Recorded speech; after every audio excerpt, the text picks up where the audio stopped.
is CGTN, China Global Television Network.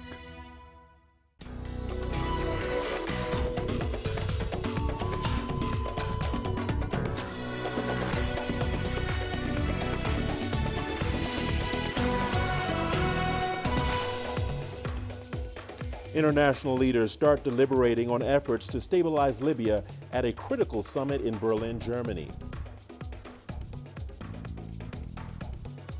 The UN faces criticism on how it responds to issues affecting the African continent.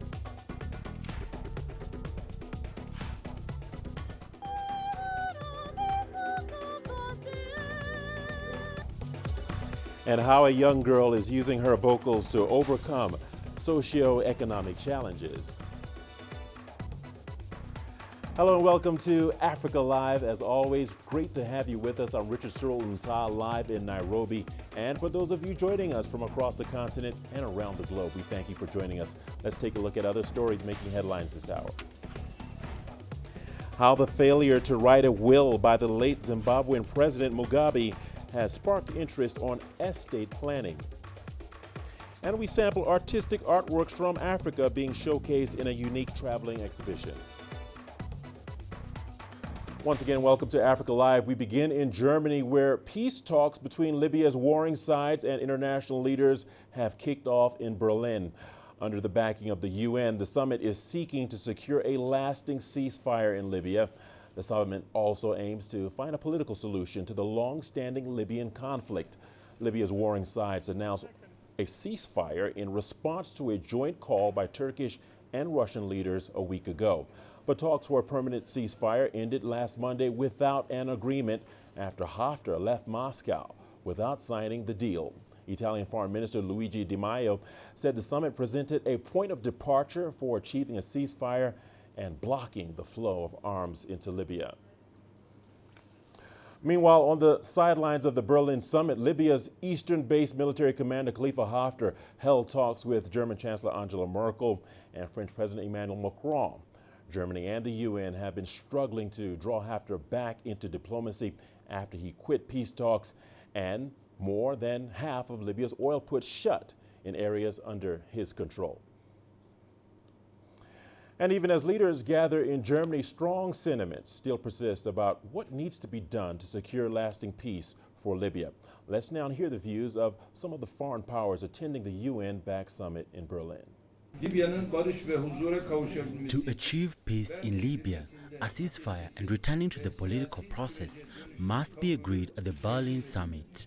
In addition to that, to implement the other stages of the political process and solution, military commander Khalifa Haftar's aggressive stance must come to an end. You've got a proxy conflict basically being driven by outside forces, whether it's Russia and Egypt and others on one side, Turkey and others on the other side. The European Union is split. Proxy conflicts only come to an end when the external proxies decide they want to bring it to an end. So that's what the UK is arguing for. We're saying, look, come on, folks, this has gone on for long enough. It's a disgrace. Yes, we got rid of Gaddafi back in 2011, but it's time now to move on and to bring Libya together under the UN. That's what we want to do. We want to have a UN-led peace process and stop this jockeying for position. The people of Libya have suffered enough. It's time for the country to move forward. In my opinion, we took a good step during a meeting in Istanbul. We called upon Libyan sides to stop combat actions. Even though separate incidences took place, both sides have listened to our call and large-scale fighting has stopped. Meanwhile, in Libya, at least 600 tribesmen have paralyzed operations at the country's Zoetina port.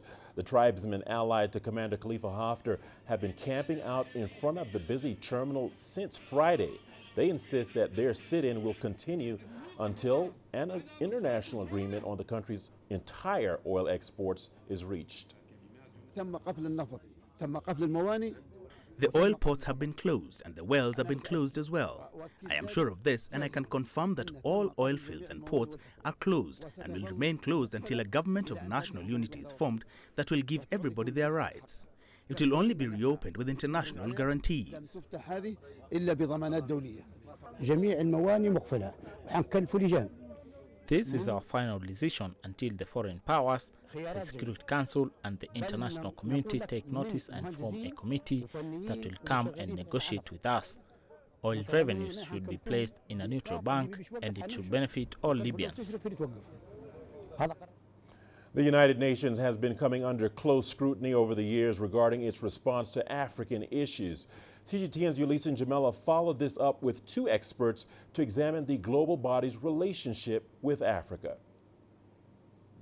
Through its unique capabilities as the world's vehicle for international cooperation, the United Nations system plays a significant role in coordinating assistance of all kinds to help Africa help itself, from promoting the development of democratic institutions to establishing peace between warring nations.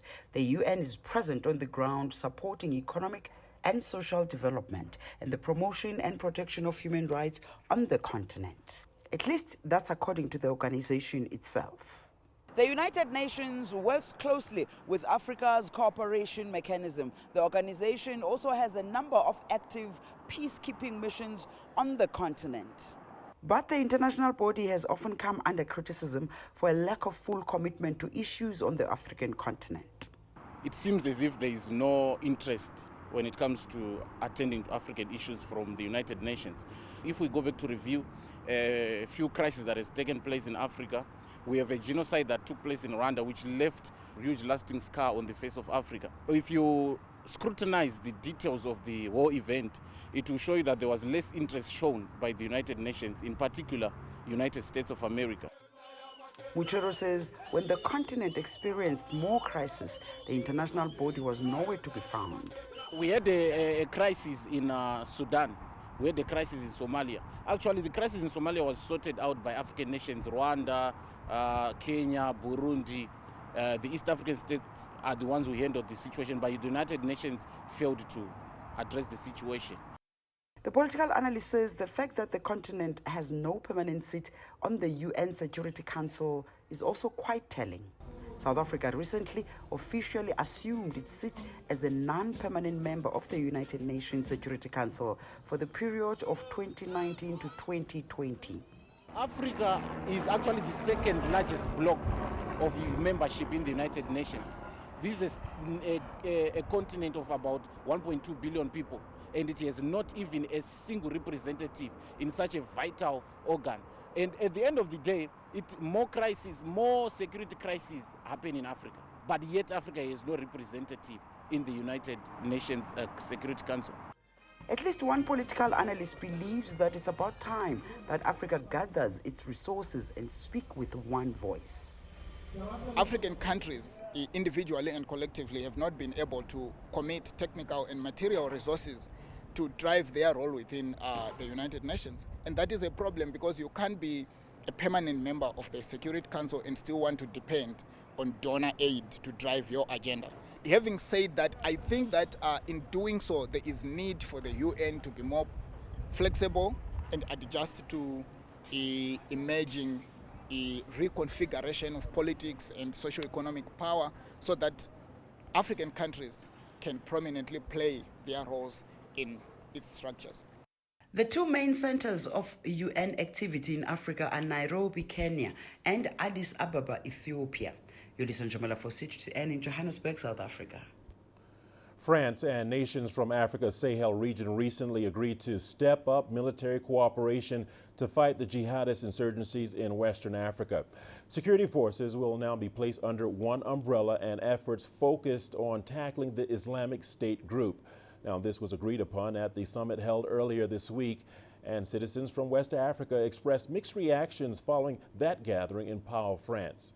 CGTN's Tuli Shabalala has more. Jihadist attacks have been on the increase in the Sahel region.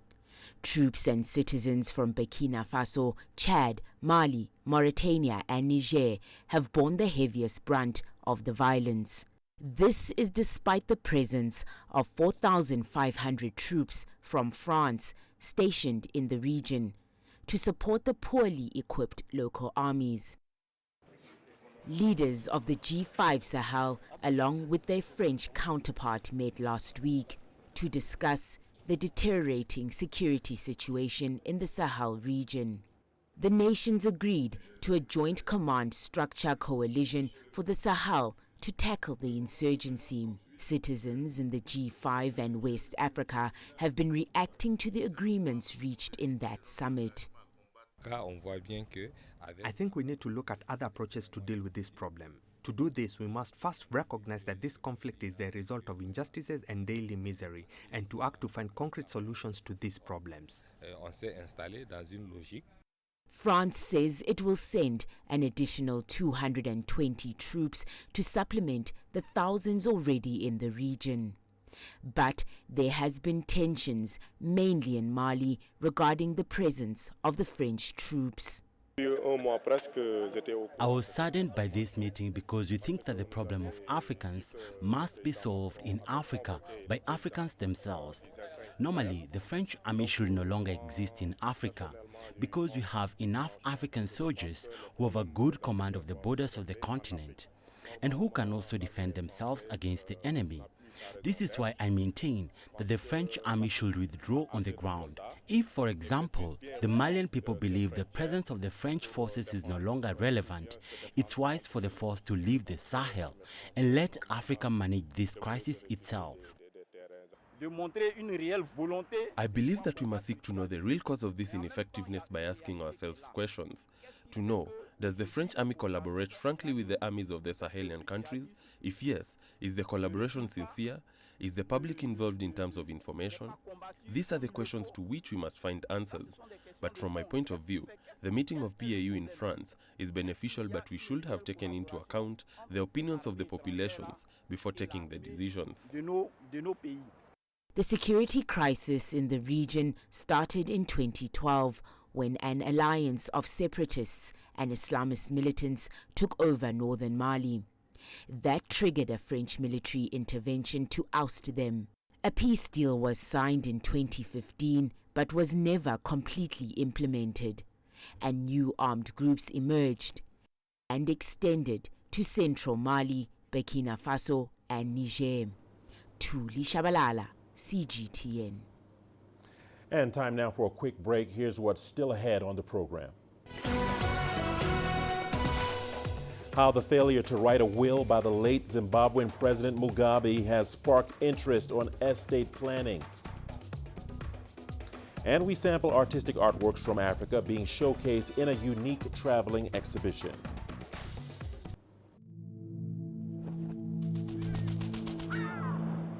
How will your world change today?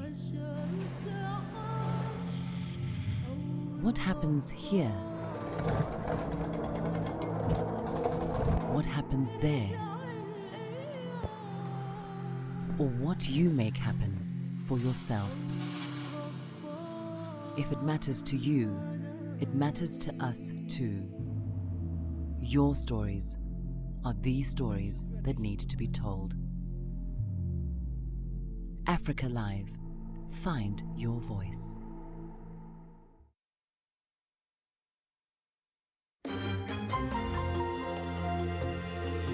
Africa Live. Find your voice.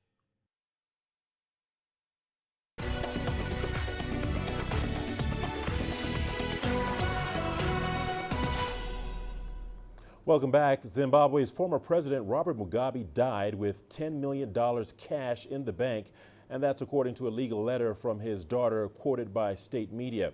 But it appears that Mugabe did not have a last will and testament, a revelation that left many surprised. This puts the spotlight on estate planning in Africa. CGTN's Farai Mwakatuya is in Harare and filed this report. For a man who wanted things done his way, right up to where he got buried, Robert Mugabe left many stunned when it emerged he hadn't left a will. I'm surprised, I'm shocked also up to now that you would think that a person of that stature and who was also of a particular kind of person, was clearly very particular and very methodical and very pedantic about the things that he did. He was a person of procedure and form. But he left his estate, without a will. I mean, he didn't provide for that. It's rather odd. it's disappointing. I mean, I think we must start our good governance at the personal level and ensure an example. The former Member of Parliament, who's been trying to push for more people, including women, to write wills, says Mugabe's failure to put his wishes down in writing could frustrate the little headway her campaign has made. Mugabe's lawyer told me in December that he believes the former leader had faith in the existing legislation. However, details that emerged after his death vindicate proponents of estate planning. In his estate, apparently, there was an expectation around certain properties that were presumed to be his, but then they are said to belong to his political party. So, you see, writing a will makes a person tidy up and tie up all those ends. Because as part of writing a will, I'm sure what he should have done was to also, while he was alive, to also process and do the paperwork that it takes for him, because it looks like it might have been his benefit to tidy. While the laws are in place, they may not be adequate. The law is not enough. The law is not enough for two reasons. One, the writing of a will makes it, more likely that the law will be implemented, that there will be a distribution. Usually when we don't do that at all, matters just stay like that. Like I said to you, you have share certificates that just stay like that, title deeds in the same house, car registration. Cars will have names of dead people. It will just float along, and people won't have the incentive to actually move it and get it registered. Mugabe's daughter Bona was appointed executor of his estate and is currently in the process of enumerating his assets, which are believed to include $10 million held in a local bank account and several residential properties. Farai Makutuya, CGTN, Harare, Zimbabwe. Well, South Africa has produced many acclaimed opera singers over the past few decades. Now, there's a young girl in Cape Town who is passionate about singing and dreams of becoming a success in the opera world against all odds that life has dealt her. Renee Del Carme has the story. 16-year-old Bianca Solomons and her adopted mom, Ellen Fouchier, have always had an extra special bond. Bianca was just a few hours old when her biological mother abandoned her and left her in Ellen's care. The teenager says she's battled depression for the past few years as a result of being bullied at school and financial and other challenges at home. But she's convinced that music and a love of singing opera helped save her life.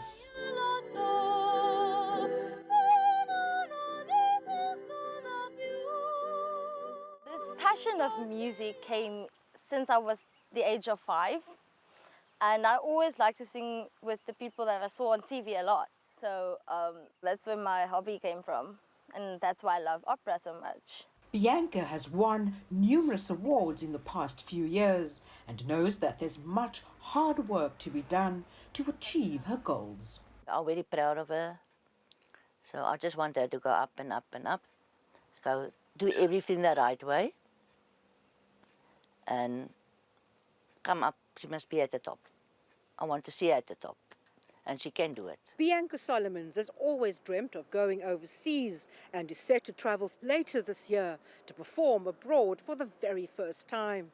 But right now, she's keen to finish high school online so she can go on to study music at university and eventually pursue a full-time career as an opera singer.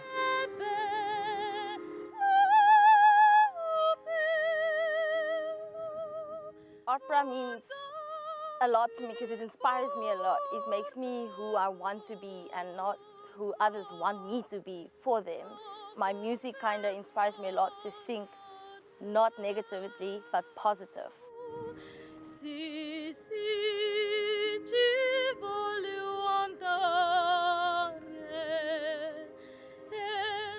Renee Del Carme, CGTN, Cape Town, South Africa. A Pan-African art exhibition has been showcasing the work of contemporary artists. Visitors at Senegal's Museum of Black Civilization got to see over 100 artworks. CGTN's Asta Tal has more. The organizers of Lend Me Your Dream exhibition had a mission to showcase the continent's artist to an African audience. London, Paris, and Berlin are well known on the art circuit, but this exhibition is traveling to major African cities in the hopes of highlighting the continent's market. Lend Me Your Dream is a traveling Pan-Africanist exhibition. It brought together some 30 major artists from the African continent. The exhibitors were composed of contemporary artists who met in Casablanca to create the works of this exhibition, which was inaugurated on June 18, 2019 in Casablanca with great success. This exhibition now presents its first touring stage, and it is Dakar which hosted the exhibition in this wonderful Museum of Black Civilizations, which is for us an exceptional cultural infrastructure. After Dakar, the exhibition will travel to Abidjan, Lagos, Addis Ababa, and Cape Town. For attendees, the exhibition also gave them a chance to celebrate Senegal's old art culture. We can be pleased that Dakar and Senegal are becoming this place where art has its full place and where such important cultural events are organized. This exhibition represents the diversity, quality, and potential of African artists. It participates in building a bridge between civilizations, and that is the role of culture and art.